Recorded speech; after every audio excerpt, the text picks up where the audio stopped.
and it's That's weird. Yeah. say it's just covering. Oh, you're wanting the whole thing to be visible without the cool freaking background that I've taken time and effort to put together to look The so cool background freaking. can be When- partially when- visible, but When this is edited out and it, I'm sharing the I screen to the swear. viewer. I swear. How are you expecting the viewer to be able to read stuff with Well- that tiny of a Well, real estate you're giving us? your voice is what's important. It's not like you guys keep always wanting to do that stuff where you think that like what you put up here is more important than what you say, and that's not the way it works. I agree. Actually, I was listening to an interesting sort of how to do well on YouTube video yesterday, actually, and the commentator, You need some infographics, man. Otherwise, Yeah, it's a boring. British barrister, was actually talking about that, generally speaking, voice is more important than video, but again, if we've got actual visual content, such as Whatever. Okay, so what I am going to do, I've got a cool backup that's way cooler anyhow, because I have the name of the show that I'm going to be putting above there that says Mine's Roundtable. okay. And Okay, let's see it. then you guys. Actually, looking at the YouTube stream, you've got that black border right off the top and right at the bottom, haven't you? Yeah, Where the Jitsi logo is. So, yeah. I've got that covered now, so that actually does a better job. The Minds Roundtable weekend event at the top. I would actually make it smaller, move it right up to the top. So, if you're going to have the Jitsi, in that case, remove the alpha background. So the Jitsi logo doesn't show at all. Make it an oblique black background. I don't think we're capable of doing that with just regular Jitsi though. Can't you make that text, the background, the text oblique black? No. Nope. Okay. See, that is the best that we have. If I hit S, it'll go straight screen, but that's about it. So, and we can do this that way. People can see the Book of Enoch, and then you guys are on the side. Okay. I personally would remove your if you're going to display your browser. If I and I don't know if you noticed this when I was doing the tech support for Minds, whenever I had an image of my browser, I would always remove the bookmark toolbar, because who needs to know what's on your bookmarks? That's what I just did. It's the bookmarks. This view is better because you have the main content on the main view and then just us on the side. Yeah. Actually, that's a lot nicer. Yeah. Okay, so I was thinking, Roger, you should do an introduction of what we're going to cover, and then I can just go into the details. Okay, so here we go. 3, 2, 1, now.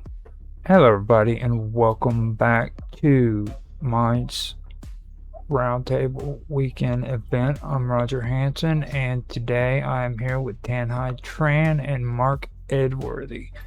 Today we have a special episode. Today is going to be a presentation that is presented to us by Tanhai Tran on the perspective of the Book of Enoch from the perspective of a Catholic perspective is basically how it is. So this is going to be pretty good. with that being said, I'm going to turn it over to Tan Hai Tran and let him take it from here. Hi everyone. So yes, today I would like to discuss about the Book of Enoch. In previous streams, we have mentioned it passing, and it seems to be quite interesting and controversial book. So I would like to give a brief perspective from a Catholic guy, me being from a Catholic Christian faith tradition. But before we go into that perspective, it'd probably be helpful to summarize what this book is about. I have on my screen share some notes that I put together. So we're just going to go through them one by one, point by point, and let's see how far we can take this. And time permitting, if we can't cover everything, maybe we can revisit for part 2 later on, where we can dive into more detail. I was just thinking that because the subject matter, this may have to go over to maybe even 3 episodes. Yeah, it's pretty intense, to be honest with you. Yeah. And it would be amiss if we don't mention Mr. Robot, because he's not here. He promised to be here for today's show, and I would imagine he would provide quite an interesting take on this book pertaining to aliens and things like that might be he might see in this book, but not here. So on the first paragraph of my notes, I have linked to where there's several sites online that you can find the actual full content of this book. Sacredtext.com is probably the most popular one. You can see the full content there. So, Enoch. It purported to be written by somebody named Enoch, which is one of the patriarchs of the Old Testament, descendant of Adam, which is way older than its actual dating. So the book is dated to be somewhere between 300 BC to 100 BC. And we have no historical evidence that confirms that Enoch himself was the author. So more likely it is the product of a bunch of Jewish writers writing on his name for authority. I was just going to ask, is there any evidence that Enoch, or is there any sort of, well, it won't be evidence, but information if Enoch was educated or not? Was he able to write? Educated, he's very close descendant of Adam, right? So anything that would have been passed down to him, it'd been by oral tradition, and then people would write it down later on, right? Yeah, similar to Moses' or the books that Moses wrote before he wrote the first book of the Old Testament Bible. It was all oral traditions, basically. Yeah. Now the book of Enoch is actually supposed to be. He's supposed to be like the grandson, I believe, of Noah. Isn't that the case? No. Or the Cain? Cain, one of the two. Cain, yes. Of Cain. Of Adam, even.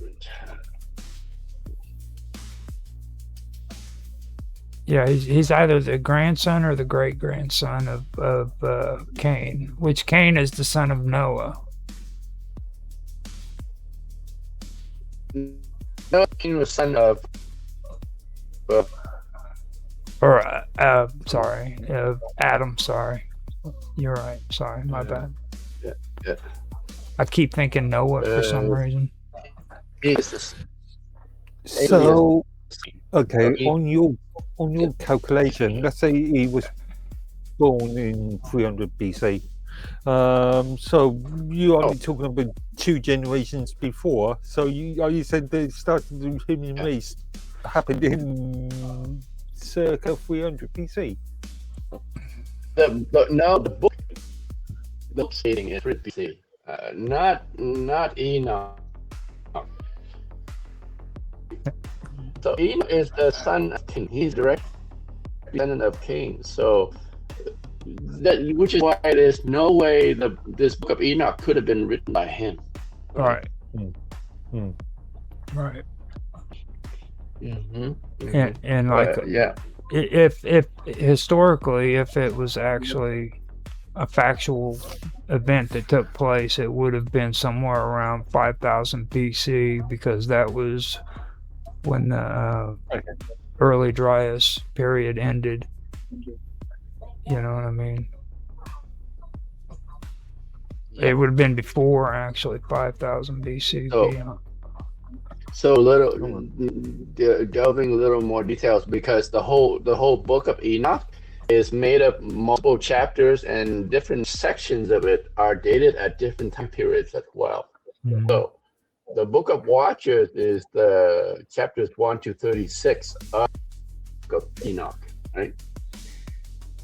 So this is the oldest part of the book apparently, and it's dated to the 3 BCE.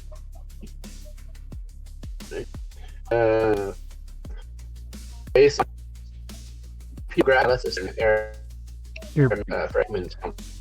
Your mic is breaking up, Tam. Yeah.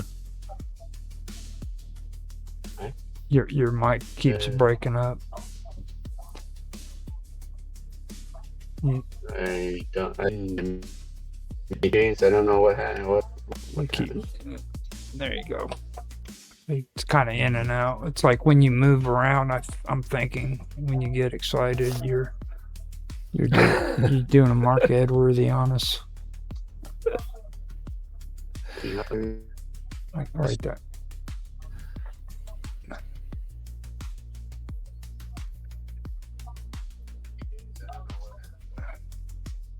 Yeah, I did. I don't know.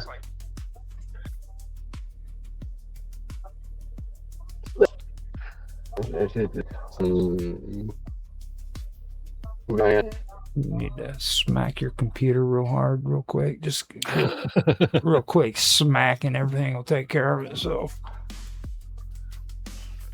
I do not advise that. Let me just see. See, like right there, you're fine. I'm using. 1 second. Let's see right there while you're fixing it. I can mention on the Dead Sea Scrolls too. I was thinking about that the last time we had the conversation. Like, it is confirmed that the Book of Enoch was a part of the Dead Sea Scrolls, and that's something that nobody really ever hears about. You know, it actually was a part of the Dead Sea Scrolls.